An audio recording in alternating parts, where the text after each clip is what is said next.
sem memória é uma instituição sem futuro.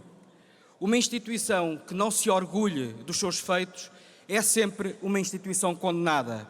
Isto porque, quando partimos para qualquer combate político, ou seja, um combate profissional, seja qualquer combate que tivermos, a primeira coisa e a única coisa que nós nunca podemos fazer é interiorizar os argumentos do adversário. Por isso mesmo temos de perceber que no atual contexto de opinião publicada e no atual contexto das redações únicas do nosso país, nós precisamos de remar contra a maré. Mas isso não é inédito. Em 1978 e em 1979 também estávamos sozinhos contra a maré. Também era inevitável uma determinada situação que impedia a direita democrática e o centro democrático de virem a governar Portugal e mudar Portugal.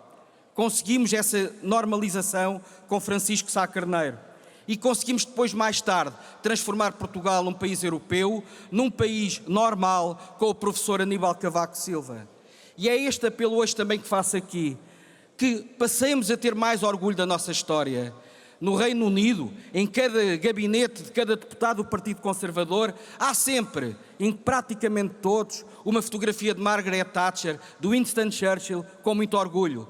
Os nossos deputados, os nossos dirigentes distritais, os nossos dirigentes de secção têm de resgatar a memória gloriosa dos anos de ouro da nossa democracia, que foram os anos do professor Cavaco Silva.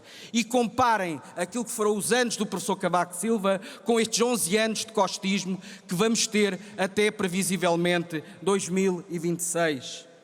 Mas também queria aqui dizer e dar uma palavra de justiça a Pedro Passos Coelho. Porque Pedro Passos Coelho merece do país um ato de gratidão, merece do país um ato de reconhecimento.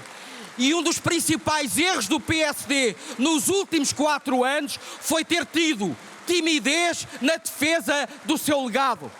O Pedro Passos Coelho merece de Portugal, finalmente, o seu reconhecimento.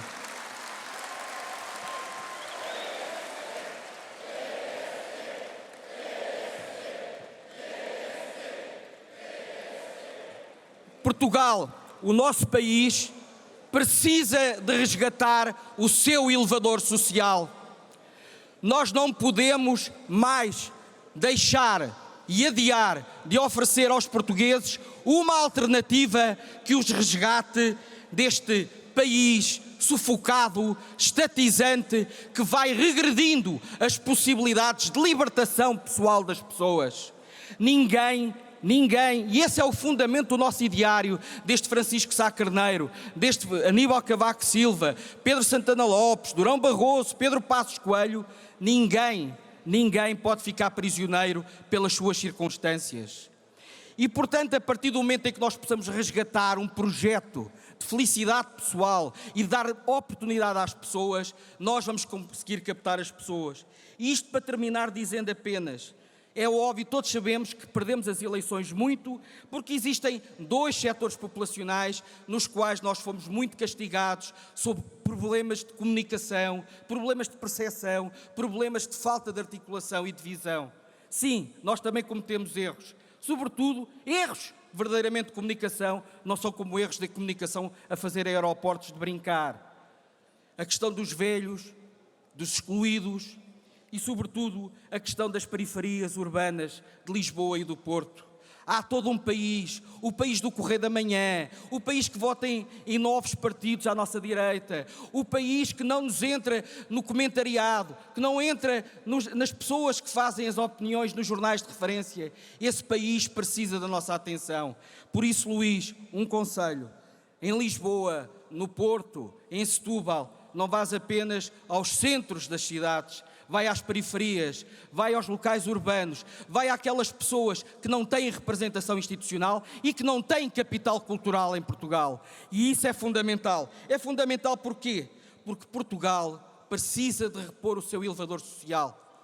E o PSD tem de ser o partido político em Portugal que não só lidera uma alternância, mas, sobretudo, que lidere uma verdadeira alternativa, porque ao fim destes 11 anos, acreditem, o país estará exangue. Muito obrigado, muito obrigado.